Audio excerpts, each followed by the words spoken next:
నమస్తే, welcome to our channel. నేను మీ సిరి.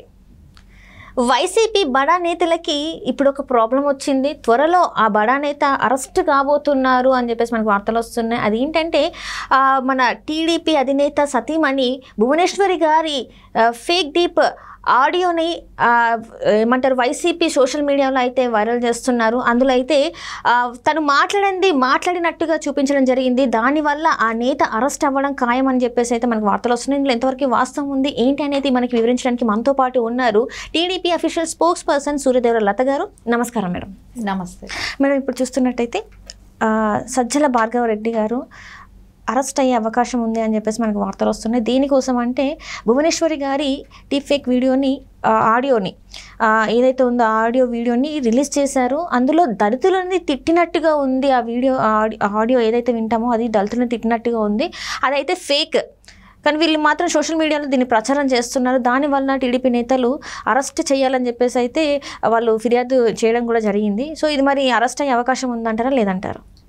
అసలు నిజం గెలవాలి అనే ఒక ఇది తీసుకుంటే అది ఎందుకంటే చేయటం జరిగింది.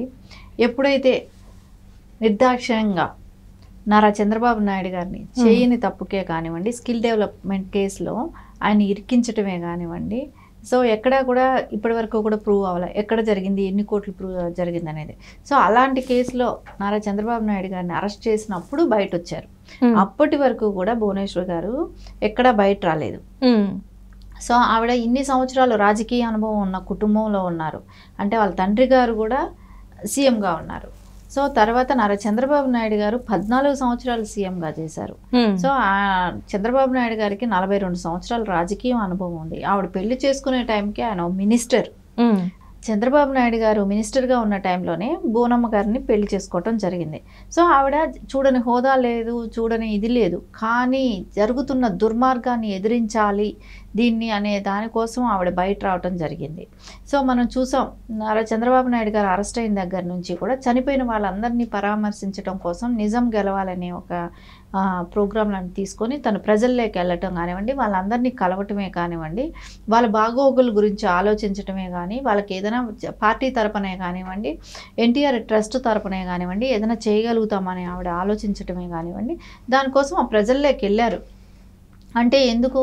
చంద్రబాబు నాయుడు గారి కోసం ప్రాణాలు, అంటే ఆయన మీద బాధతో హార్ట్ అటాక్స్ వచ్చి చనిపోయిన వాళ్ళే కానివ్వండి ఇలా జరిగాయి కాబట్టి. సో అది విశేష జనాలైతే ఇంకా ఒక రేంజ్లో రిసీవ్ చేసుకున్నారు బోనమ్మని. సో అది ఓర్చుకోలేకపోయారు. సో దాన్ని వీళ్ళు ఎలా చేయాలి, సో ఆవిడకున్న ఇమేజ్ని ఎలా తగ్గించాలి, సో ఇక్కడ కంపారిజన్ రేపు పొద్దున పులివెందులకో కడపకో భారతమ్మ తిరిగిందంటే, భారతి గారు తిరిగారంటే, సో ఆ రెస్పాన్స్ లేకపోతే సో ఇక్కడ తేడా కనపడుతుంది. కాబట్టి సో ఆవిడని ఎలాగైనా అన్పాపులర్ చేయాలి భువనమ్మని. సో ఆ ఒక్క ఆలోచనతోనే వాళ్ళు భువనమ్మ గారి మీద అలాంటి ఫేక్ వీడియోలన్నీ రిలీజ్ చేయటమే కానివ్వండి, జరగని విషయాన్ని అక్కడ అసలు దళితులు తిట్టారు అని అన్నారు. ఆ వీడియోలో ఎక్కడైనా దళిత్ అనే మాట వినపడిందా? అసలు ఎక్కడైనా కనపడుతుందా? మీరు గొంతు కూడా టోన్ కూడా అదేలాంటి టోన్ పెట్టి అలాగే మీరు మాట్లాడించి ఇవి చేశారు. కానీ అక్కడ ఎక్కడా కూడా దళిత అనే మాట కూడా లేదు ఆ వాయిస్లో కూడా. అలాంటప్పుడు ఒకవేళ అంతగా తిట్టునుంటే కూడా మేబీ అది ఆ రోజే బయట వచ్చేది, ఆ చేసిన వ్యక్తే బయట పెట్టేవాడు. సో ఆ వీడియో అంత ధైర్యంగా ఎట్లా తీస్తారు? తీసిన వాళ్ళు బయట పెడతారు కదా. సో నన్ను తిట్టారనే వాళ్ళైనా చెప్తారు కదా. ఎక్కడైనా అది జరిగిందా? సరే దళితులు అన్నారు, దళితులు ఎక్కడున్నారో చెప్పాలి కదా.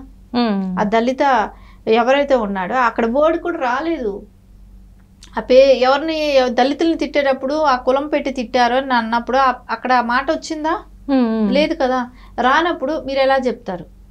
సో ఇవన్నీ కూడా ఇదేంటి సజ్జల కుమారుడైన సజ్జల భార్గవ రెడ్డి చేసిన ప్రయత్నమే. ఇది చేసిన దాన్ని కప్పిపుచ్చుకోవడానికి ఇప్పుడు రకరకాల ప్రయత్నాలు చేస్తున్నాడు. అంటే మళ్ళా దాన్ని ఈ ఆంధ్రజ్యోతి ఇదే ABN లోగో పెట్టి చంద్రబాబు నాయుడు గారిని ఇది చేస్తున్నాడు. అంటే వీళ్ళు మనుషులేనా? వీళ్ళకి అసలు వచ్చు నీచం ఏదైనా ఉంటారు చూసారా, అలాగైనా ఏమైనా ఉందా? వీళ్ళు మనుషులుగా ప్రవర్తిస్తున్నారా? ఇలాంటి ఫేక్ వీడియోసా? సో ఇట్లా కూడా అంటే రోజుకొకటి కావాలి. నిన్నేమో చెల్లి అన్నాడు, చెల్లి చీర అన్నాడు మొన్న, తర్వాత ఏమో ఈరోజు భువనమ్మ మీద పడ్డాడు, ఇంకా రేపు ఇంకేం చేస్తాడో తెలియదు. అంతకుముందేమో సౌభాగ్యమ్మ లెటర్ అంటాడు, లక్ష్మితో వాళ్ళ అవినాష్ మదరుతో లక్ష్మితో లెటర్ రాయించాడు. ఇదా రాజకీయం? వీళ్ళు అసలు ఏం చేద్దాం అనుకుంటున్నారు రాష్ట్రాన్ని? రాష్ట్రంలో ఇంత దుర్మార్గం ఇంకెక్కడైనా ఉందా? ఒకరోజు గులకరాయి అంటాడు, ఆ గులకరాయికి 13 రోజులు బ్యాండేజ్ ఏంటో, దానికి 11 మంది ఆపరేషన్ చేయటం ఏంటో. రాష్ట్రం ఏమైపోతుంది? రాష్ట్ర ప్రజలు అంత పిచ్చోళ్ళ? వీళ్ళకి పిచ్చి పట్టి ప్రజలందరికీ పిచ్చి పట్టిందని అనుకుంటున్నారేమో అనిపిస్తుంది.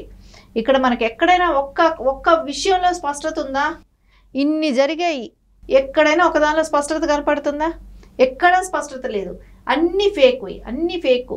అంటే వాళ్ళ జీవితాలు ఎంత ఫేకో, వాళ్ళు చేసే ఇవన్నీ చేస్తున్నారు చూసారు, ఇవన్నీ కూడా ఫేకే.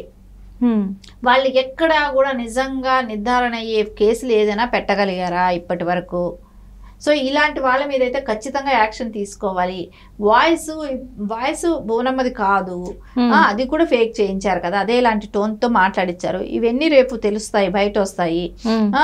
ఇది ఇప్పుడు ఈసీకి కంప్లైంట్ ఇస్తున్నారు. ఖచ్చితంగా సజ్జల భార్గవరెడ్డిని అయితే ఆయనే సోషల్ మీడియా నడుపుతాడు కాబట్టి, ఆయన ఆధ్వర్యంలోనే ఇది నడిచింది కాబట్టి ఖచ్చితంగా సమాధానం సజ్జల గారు చెప్పాలి. సో వాళ్ళ కొడుకునే మీద అయితే కేసు పెట్టాల్సిన అవసరం అయితే ఖచ్చితంగా ఉంది. ఇలాంటి దుర్మార్గం ఎందుకంటే భువనేశ్వరమ్మ గారి మెంటాలిటీ ఎలాగంటే చాలా సెన్సిటివ్ మెంటాలిటీ. సో ఏ రోజు రాజకీయాల్లో తిరిగిన వ్యక్తి కాదు. సో ఇప్పుడు ఎప్పుడైతే బాబు గారిని అరెస్ట్ చేయడం జరిగిందో అప్పుడు బయట వచ్చారు ఆవిడ. అంతవరకు ఎప్పుడు రాలేదు. ఎన్టీఆర్ ట్రస్ట్ మూలాన ఎంతో మందికి రక్తదానమే కానివ్వండి, విద్య కానివ్వండి, ఇట్లాంటివి ప్రతి చోట ఎన్టీఆర్ ట్రస్ట్ మొత్తం బాధ్యత తీసుకొని పిల్లల్ని చదివించడం కానివ్వండి, ఇలాంటివన్నీ కూడా బాధ్యత తీసుకొని స్వయంగా తను చేసుకుంటూ ఉంటారు. కానీ అంటే ఎంతమందికి ఆవిడ మూలాన హెల్ప్ పొందిన వాళ్ళు కొన్ని వేల మంది. అలాంటి పనులు చేసే ఆవిడ ఇలా మాట్లాడింది, ఇలా చేసింది అనే మాటలు ఫేక్ వీడియోలు పెట్టేవాళ్ళు మీ సంస్కారం ఎంతలేనా? వాళ్ళకి సంస్కారం అనేది ఉందా? ఇలాంటి పనులు ఎవరన్నా చేస్తారా? అంటే ఆడవాళ్ళని కూడా లాగి ఏదో ఒకటి నింద వేయటమా? ఇట్లాంటి మాటలు అంటే వీళ్ళకి ఏమిటంటే ఇది నిరూపించితే ఇది మనం పబ్లిక్లోకి తీసుకొస్తే నమ్మి వీళ్ళకి ఏదో ఓట్లు పడతాయి అనుకుంటున్నారు. సో దాని మూలాన నష్టపోయిన వాడు బయట రావాలి, ఎవరినైతే తిట్టారో వాళ్ళు వచ్చి బయట చెప్పాలి, అంతే కదా. ఇప్పుడు నువ్వు వీడియో పెట్టినంత మాత్రాన అది ఫేక్ వీడియో అని తెలుసు, అందరికీ తెలుస్తుంది. ఎందుకంటే దానిలో ఇప్పుడు ఎవరైతే తిట్లు తిన్నాడో బయట రావాలిగా. అక్కడ దళితుడు అనే వర్డ్ అక్కడ ఎక్కడా లేనప్పుడు మీరు దళితుడని ఎట్లా అంటున్నారు? సో అక్కడ ఎక్కడ మిస్టేక్ కనపడుతుంది? సో ఇంత ఫేక్గా చేసే వాళ్ళని మనం ఇంకేం మాట్లాడాలని కూడా అర్థం కాని పరిస్థితి వస్తుంది. ఇంకా ఇంతకంటే నీచమైనగా ఇప్పటి వరకు అంటే భువనమ్మ గారు ఇప్పుడు బయట రావడానికి కూడా కారణం ఏంటంటే 42 సంవత్సరాలుగా రాజకీయ జీవితం చూసిన ఆవిడ కూడా. సో ఇన్ని సంవత్సరాలుగా లేనిది ఇప్పుడు బయట వచ్చారంటే ఇంతగా దుర్మార్గం ఉంది. సో ఇది ఒక 14 సంవత్సరాలు సీఎంగా చేసిన వ్యక్తికే ఇలా ఉంటే ప్రజల పరిస్థితి ఎలా ఉంటుంది అనే ఒక దాంతోనే చేంజ్ తీసుకురావాలనే దాని కోసమే ఖచ్చితంగా ప్రజలకు వచ్చి తన వంతు తను సొసైటీలో మార్పు తీసుకురావడానికి చేస్తున్న ప్రయత్నం చేస్తుంటే వీళ్ళు కావాలనే వీళ్ళ మీద నిందలు వేయటం, నిందలు వేసి వీళ్ళని ప్రజలకు దూరం చేయాలనే ఆలోచన చేస్తున్నట్టే కనబడుతుంది. కానీ ప్రజలు ఎవరు కూడా దాన్ని నమ్మే పరిస్థితి లేదు. ఎందుకంటే ఆవిడ చేసే సోషల్ సర్వీస్ చేసినంత ఇది సేవ ఎవరు కూడా చేయలేదు. ఏ సీఎం భార్య కూడా అట్లా అంత సోషల్ సర్వీస్ చేయలేదు. ఖచ్చితంగా ఆవిడ వెంట ప్రజలు ఉన్నారు. ఏపీ ప్రజలందరూ కూడా ఆవిడ వెంట ఉన్నారు కాబట్టి ఇది ఎవడూ నమ్మే పరిస్థితి లేదు. ఖచ్చితంగా సజ్జల భార్గవ్ మీద అయితే యాక్షన్ తీసుకోవాల్సిన అవసరం ఖచ్చితంగా కనపడుతుంది.